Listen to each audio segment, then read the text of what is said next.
Good afternoon and welcome to this week's issue of Play Print21, the weekly video news bulletin brought to you by Print21.com.au. We're here in an industrial estate, typical of industrial estates up and down the country, home to many printers who are facing a new and uncertain future.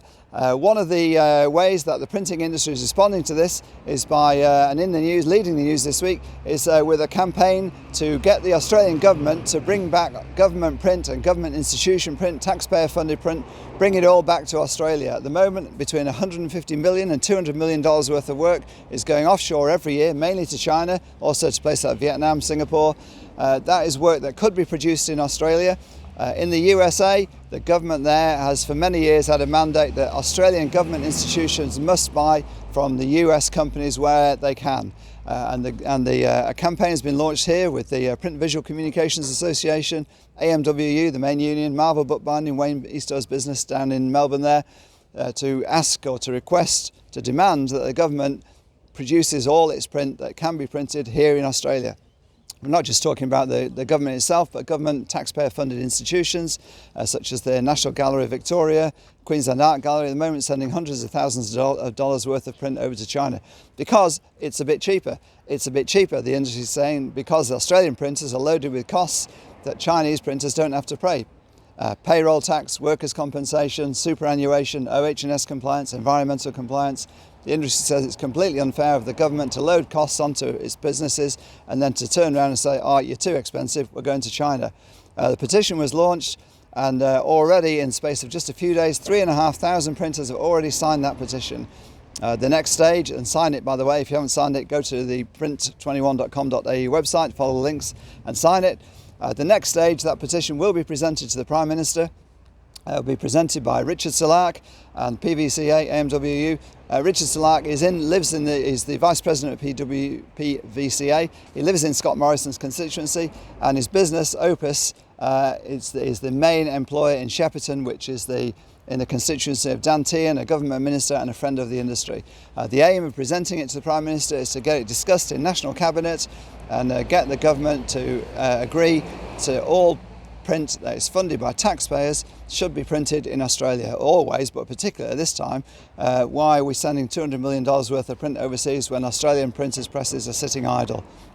Get on board. If you haven't signed the petition, go and do it. Write to your email, write to your MP, call your MP and tell them it's wrong and that it needs to change. Also in the news this week, Skope Group. Many of you will have been following this story on Print21. A very interesting company, highly controversial. Came to attention when it was revealed that its business was basically split in two, the sales arm and the manufacturing arm. The manufacturing arm was a dummy director was installed.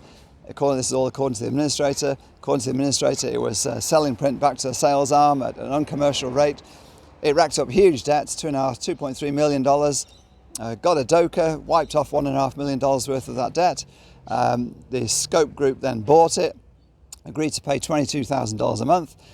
Failed in its February payment, went into voluntary administration, and the second creditors meeting is on Monday, and at that meeting the administrator will decide whether to hand back control to the directors, to go for a DOCA for Skope Group, or to put it into liquidation. Many wouldn't bet against the third option there. And many in the industry are irate about Skope and its activities and the debt that is basically being forced onto everyone else. So Monday is showdown day there for Skope.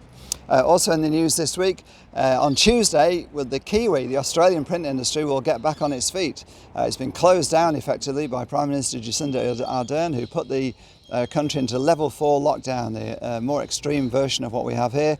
No manufacturing could take place at all, no one could go to work apart from essential industries.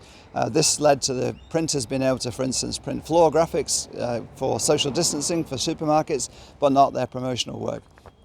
Obviously hugely damaging to the industry, and in fact the publishing industry was decimated when Bauer, the biggest publisher over there, more than half the market, decided if it couldn't print any of its magazines, that was it. It was closing down the business, which it did. no Bauer anymore in New Zealand. Anyway, level 3 comes back into play on Tuesday. Thankfully, the Prime Minister here, Scott Morrison, has avoided that with a much more pragmatic approach, saying that all work is essential work. Finally this week, Australia Post is in boom time with its parcels as everyone turns to, or not everyone, but many people turn to online shopping, and many fear this will be to the detriment of the mail. Christine Holgate was on TV last night saying that she's redeploying mail delivery workers into parcel delivery. It's been revealed that Australia Post was considering just once a week mailing a couple of years ago as it went through a strategic review. That may or may not be back on the agenda, but one thing's for sure, mailing is not at the top of the agenda for Australia Post. Watch this space and follow this story. And follow all these stories on print21.com.au. My name is Wayne Robinson, signing off for another week. Stay safe.